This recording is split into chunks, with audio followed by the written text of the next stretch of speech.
E aí, meus amores, alunos das mais diversas camadas, hoje, precisamente hoje, dia 31 de março de 2021, nós estamos gravando a ditadura militar, o golpe de 64, que foi efetuado precisamente no dia 31 de março de 1964. Para a gente tratar dessa temática, é necessário que nós possamos aí voltar no tempo, tá? A década de 60, gente, é aquela década, tá? A década onde nós vamos ter a experiência do parlamentarismo com o Tancredo Neves, é a década onde Jânio Quadros vai ser eleito com a plataforma, né, do varre, varre, vassourinha, varrer a corrupção. Corrupção, tá, gente? Aquela corrupção que vem até os dias atuais, do qual a gente tanto luta para combater e muitas vezes somos mal interpretados. Não é salutar que dentro do nosso país a gente encare com naturalidade corrupção, até porque historicamente nosso país sempre teve muitas amarras ligadas a essa corrupção. Então a década de 60 foi a década onde nessa chapa do Jânio Quadros a gente ainda vai ter aí o João Goulart na mesma chapa, eles vão ser eleitos, mas essa década é a década de transformações, é a década onde nós vamos estar vivenciando na América Latina intensas ditaduras. A gente vai ter os primeiros movimentos aí da ditadura cubana, inclusive ela vai se consolidar praticamente em 1968, que é o ano em que ela se consolida. Então, essa década nós vamos ter também o início praticamente das políticas econômicas, do chamado arroxo salarial, porque o milagre econômico é a década seguinte, né? Então, essa década de 60 é a década também que o mundo vai estar vivenciando, gente, a chamada Guerra Fria, que vocês lembram muito, até porque no ensino médio a gente fala muito nas revisões também do Enem e em sala de aula sobre esse fenômeno da Guerra Fria. Ela é chamada Guerra Fria justamente porque ela não se aqueceu no conceito do front, né? É uma guerra ideológica, de tecnologias, onde nós vamos ter uma bipolarização mundial, do lado dos Estados Unidos, visando aí o conceito capitalista, e do outro lado nós vamos ter a antiga União das Repúblicas Socialistas Soviéticas, né, visando o conceito socialista. Então, esses blocos vão duelar num conceito ideológico, literalmente, onde nós vamos ter consolidado aí as políticas da OTAN e do chamado Pacto de Varsóvia, que já se desfacelava lá na União Soviética. Então a gente tem esse viés e, querendo ou não, a década de 60 também chega no Brasil e na América como um todo, com muitos viés aí populistas, ao ponto de que no Brasil nós vamos ter o Jânio Quadros sendo eleito, tendo como vice o João Goulart, e eles representavam aí, perante a população, aquela entrada do chamado populismo, porque a gente já tinha tido um modelo populista na história, que é o modelo do Getúlio Vargas. E com Jânio sendo eleito, também eles eram mal vistos pela sociedade, porque a sociedade brasileira era uma sociedade muito patriarcal, né? Era uma sociedade muito ligada aos conceitos religiosos, e por conta dessa ligação com os fenômenos aí religiosos, tinha muitos ruídos na sociedade, de que eles eram ligados, né, ao comunismo.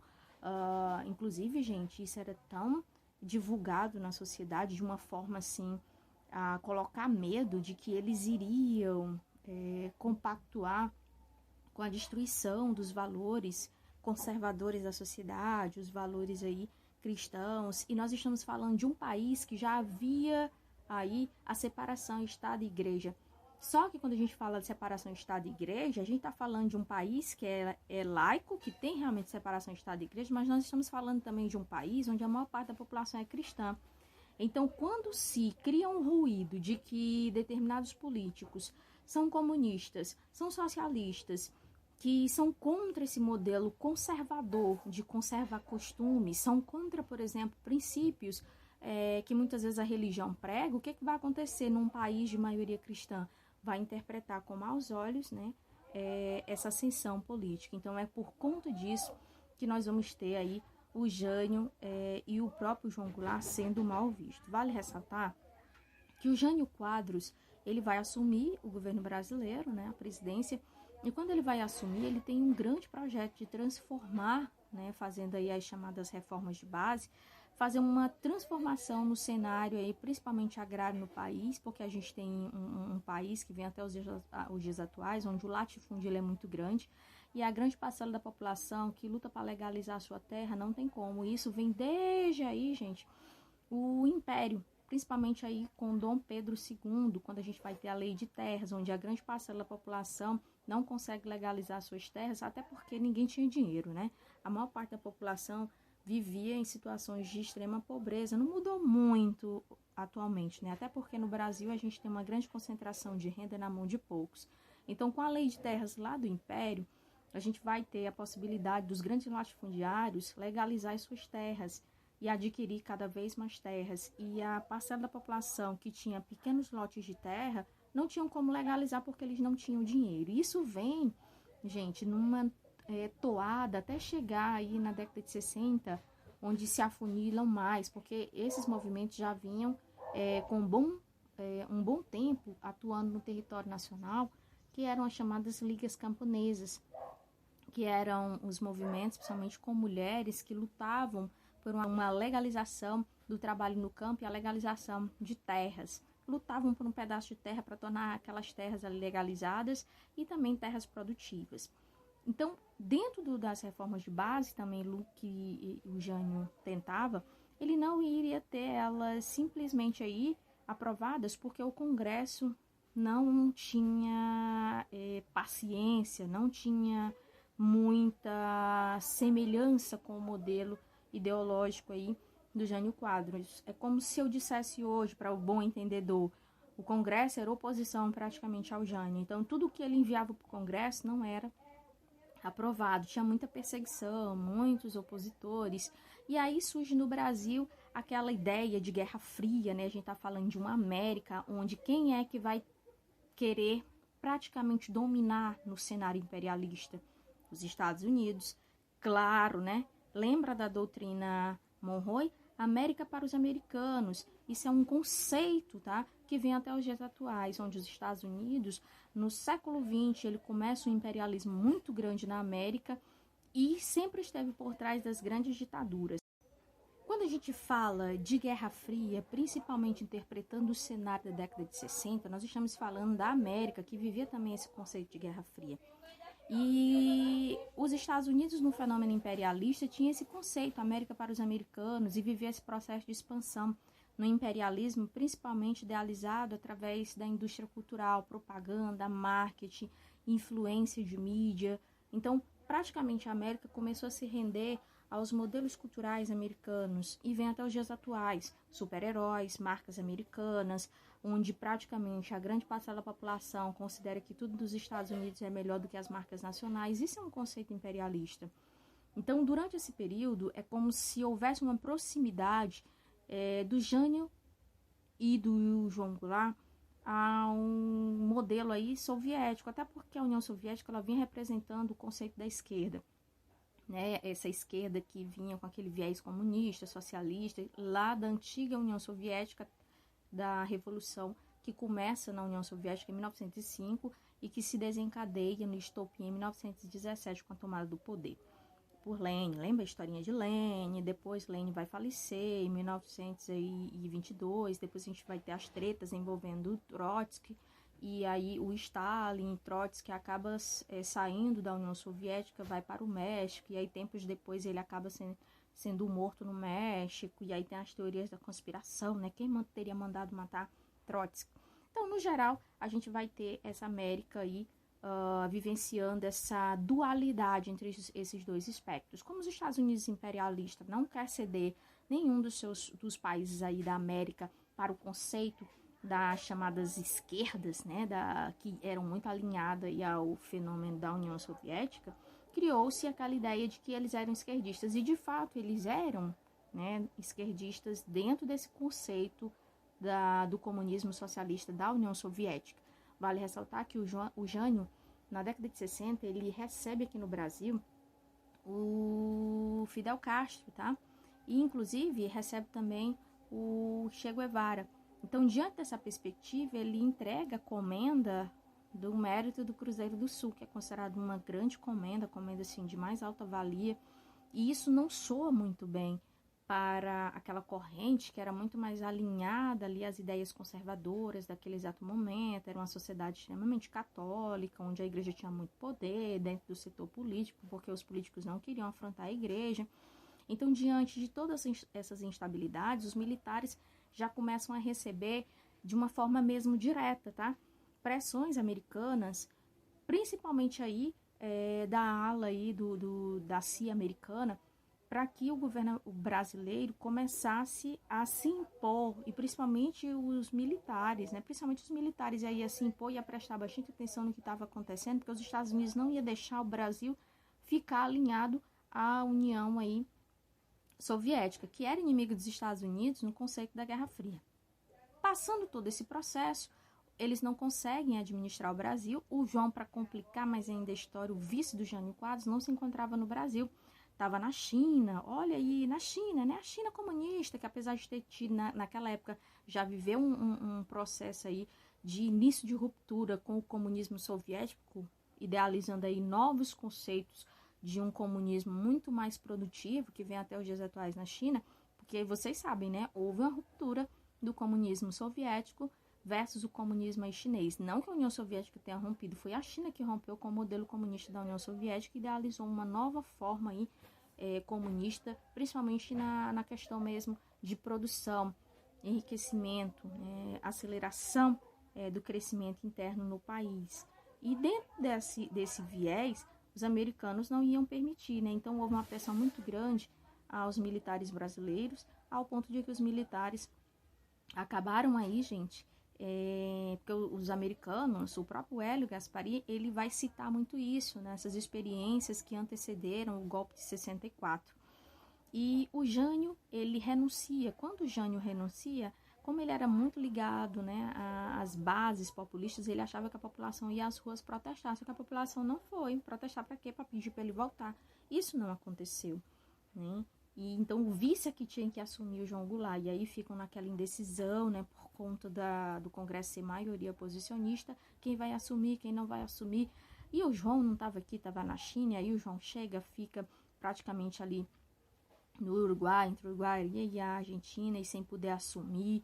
E ele, o João, tinha ligações aí, tá, gente, com o Leonel Brizola, não esqueçam, o Leonel Brizola, que é um dos fundadores, foi, né, que ele já é falecido, do PDT. Então, diante dessas análises do momento, da década de 60, o João não assume de imediato, mas de qualquer forma, quando o Congresso resolve que ele tem que assumir, até porque ele era o vice, ele não consegue fazer com que essas reformas de base sejam aprovadas, e aí é só questão de tempo.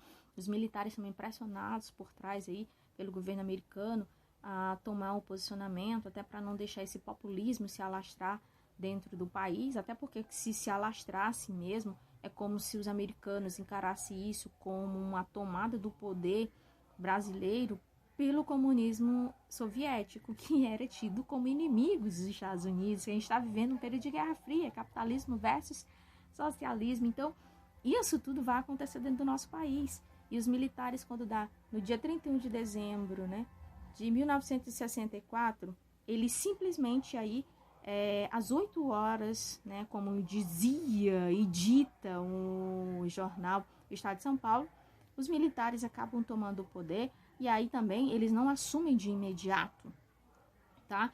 O Brasil, praticamente no dia 1º de abril, os militares já estão no poder, mas são os militares, uma junta militar, e eles só vão realmente ter um representante, que é o Marechal Castelo Branco. Eles vão se reunir e aí vão definir que o Marechal vai poder assumir o governo brasileiro.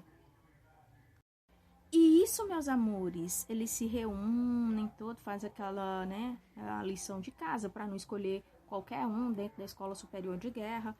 E diante disso eles escolhem, como eu já falei, né, o Marechal Castelo Branco, que vai assumir. Gente, de imediato a galera começa logo a rasgar a Constituição. Quando eles rasgam a Constituição, qual é o principal modelo deles, né? Rasga a Constituição.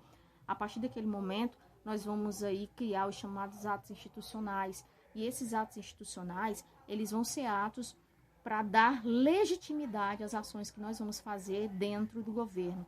E é dentro dessa perspectiva que nós vamos ter, em 1964, o ato institucional número 1, 1965, o ato institucional número 2, 1966, o 3, 1967, o 4 e 1968, o 5. Esse aí, gente, que vocês tanto escutam nesse Brasil, até porque falam-se muito de rupturas, e a gente tem que ter medo, nós enquanto cidadãos que temos nossa liberdade de expressão, até o exato momento em que eu estou gravando esse vídeo, tá? A gente tem que ter medo mesmo, porque processos de ruptura, gente, ameaças à democracia, não fazem bem às constituições, porque é um rasgar de constituição. Então, hoje, exatamente, nós estamos fazendo aí 57 anos do golpe militar. E muitas pessoas dizem, mas a gente tem muito que comemorar. Não, nós não temos nada que comemorar. Até porque durante o regime militar, nós vamos ter assassinatos de jornalistas, perseguição aí a opositores do regime. Não, mas teve, muitos aí dizem assim, não, mas o regime teve aí o apoio da igreja. Claro, eu acabei de explicar. Nós estamos falando de uma década de 60, onde o Estado era laico e havia separação entre Estado e igreja. Mas nós estamos falando de um Estado brasileiro, onde a maior parte da população era cristã. E criou-se um pânico de que comunista era contra os valores cristãos.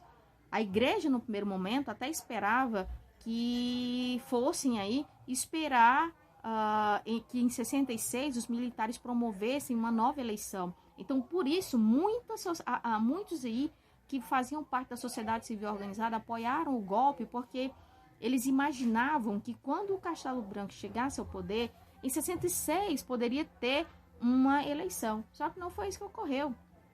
E quando deu em 68, que a gente vai ter o ato institucional número 5, que é o ato que tanta essa galera fica falando, as pessoas não sabem nem o que foi que aconteceu, né, de fato, na ditadura militar, a gente precisa entender, gente, nós hoje não temos muita coisa que comemorar, pelo contrário, nós temos que relembrar as coisas negativas, sim, que ocorreram durante o regime, e muita gente, Joana, mas teve coisas positivas. Gente, que coisa positiva teve na ditadura, porque até o milagre econômico, eu sou pesquisadora, até o milagre econômico, na década de 70, ele vem cercado também de arroxo salarial, tá? O crescimento econômico, é um milagre econômico, ele não vem da noite para o dia, mas também quando chega em menos de uma década, na década de 80, a gente já vai amargar a inflação fora do normal.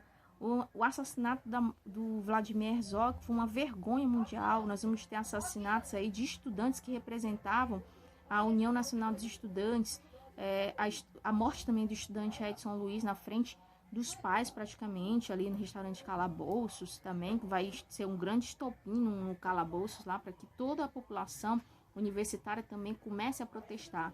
E era uma época em que ninguém podia falar absolutamente nada. Professores foram cerceados e até hoje tem muitas pessoas que morreram que os corpos nunca foram encontrados, as suas famílias não puderam sequer enterrar os seus mortos. Então, gente, como nós podemos estar comemorando? Eu estou gravando esse vídeo justamente para mostrar para vocês que nós precisamos sempre, no dia 31 de março, estar relembrando, mas relembrando a história como ela é. A gente não pode mascarar a história, tá bom? Então, não esqueçam, gente, dia 31 de março de 1964, respectivamente hoje, a gente precisa estar relembrando, principalmente as coisas que ocorreram. E se tem muita coisa para a gente estar relembrando, são as coisas negativas, tá? Muitas mortes, muita perseguição ao opositor, um calar de boca, né, de sindicalistas, uma mordaça muito grande à imprensa. Então, assim, uma sociedade que desfacela a sua democracia é uma sociedade fadada ao fracasso, e nós não podemos de forma alguma deixar que novamente essas coisas atormentem a nossa sociedade, retirem da gente direitos adquiridos, principalmente a nossa liberdade. Então não podemos comemorar isso, tá? Nós podemos comemorar sim uma democracia forte, o surgimento de órgãos de Estado mais preparados, mas comemorar golpe de forma alguma, tá? A gente fica por aqui. No próximo a gente vai detalhar um pouco, tá, gente? Essa estrutura política que tem se formado ao longo dos anos, onde a gente tem visto muito essa polarização que não faz bem de forma alguma para o país. Pelo contrário, faz muito mal, tá? Um abraço a todos, tá? E até a próxima. Tchau.